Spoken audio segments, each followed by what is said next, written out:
동지의 사건, 일명 청주 간첩단 사건 때문에 온 국민이 충격에 빠져 있습니다. 북한이 적화 통일의 일념을 포기하지 않고 끊임없이 대한민국을 무너뜨리려는 대남 공작 활동을 하고 있음이 사실로 확인이 되었고, 이제 세간에서 얘기하는 요즘 세상에 간첩이 어디 있느냐와는 통하지 않게 됐습니다. 이들은 김정은에게 충성맹세를 하는 혈서를 썼습니다. 김정은 원수에게 충성을 다하겠다는 혈서를 쓰고 수년 동안 암호화된 파일을 이용해서 84차례나 북한의 지령을 받고 또 보고 활동을 했습니다. 북한으로부터 받은 지령 내용을 보면 무시무시합니다. 북한이 두려워하는 스텔스 전투기 도입 반대 운동을 해라. 북한 김정은 위원장 서울 방문 분위기를 조성해라. 진보정당 간부와 우리법연구회 멤버, 민주노총 간부를 포섭해라. 반미 감정을 확산하고 반일 민심을 이용해서 한미일 동맹 파열을 위한 실전 활동을 전개해라. 또 지난 총선에서는 미래통합당을 사회적으로 고립 위축시키기 위한 실천 투쟁을 적극 증거해라. 야당 후보들을 적폐 세력으로 몰아 낙선시키고 야당을 적폐 정당으로 낙인시켜 지지 하락시키는 선전전을 전개해라. 등등 그야말로 대한민국의 국가 전복을 시도하고 있었습니다. 김정은이 한국군은 현재도 미래에도 내 상대가 아니다라고 말을 한 적이 있습니다.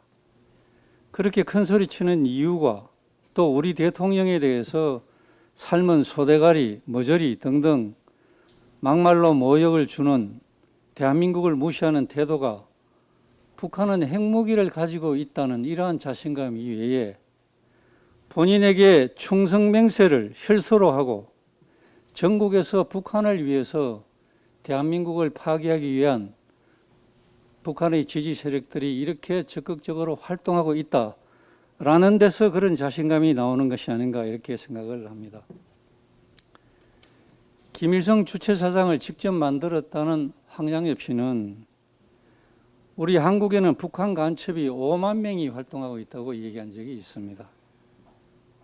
지금 우리나라 전국 방방곡곡에서 우리 사회의 구석구석에서 북한의 지령을 받고 우리 사회를 무너뜨리려는 이러한 청주 간첩단과 같은 스파이 조직들이 분명히 활동하고 있다고 봐야 됩니다.